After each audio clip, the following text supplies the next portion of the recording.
Халық қайырымдылық қоры ұсынады.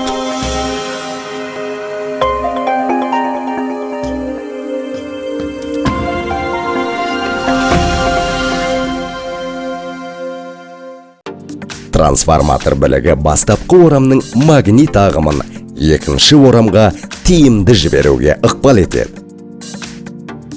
Білік жоғары өткізгіштік қасиеті бар материалдың жұқа қабаттарынан тұрады. Бұл видеода біз біліктер құрылымының негізгі түрлерін қарастырамыз. Негізінен трансформаторлар өзекті және құрышты болып бөлінеді. Өзекті трансформаторларда орам білікті құрсаулап тұрады. Бір фазалық өзекті трансформатор білігі келесі түрде құралған.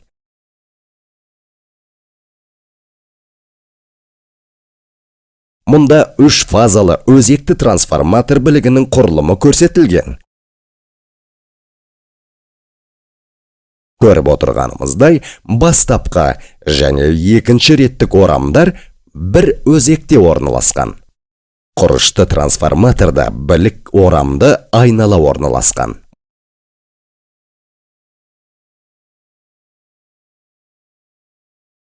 Мұнда 3 фазалық трансформатор құрылымы көрсетілген.